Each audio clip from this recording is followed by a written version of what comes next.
Hi, Timothy Unkert here, and in this video I'm going to demonstrate an alternative way to initialize a structure in C.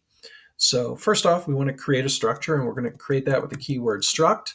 I'm going to call it type character, and then we'll define what it has, what variables it has in it. So it's going to have a first name variable, which is going to be a character array. And it's going to be up to 19 characters long because we have the null character as our last character. We're also going to have a last name one, and we're also going to have an integer named age. Okay.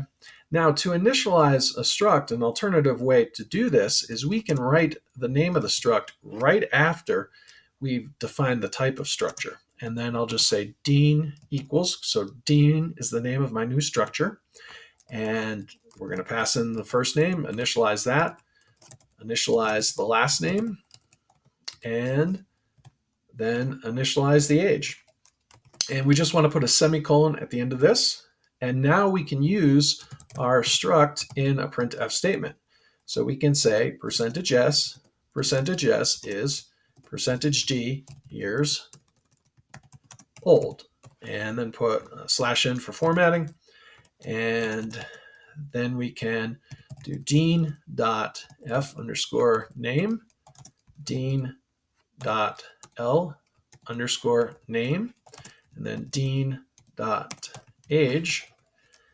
And what's going to happen is this is going to print out Dean Winchester is 41 years old. Okay. At the end of this main function, we'll return 0. Okay. And we'll save this and open up a terminal. And then compile it into struct_alt for alternative way of initializing. That's how I name things.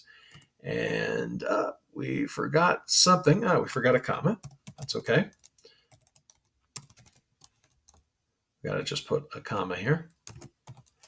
Okay. Let's reopen eShell here.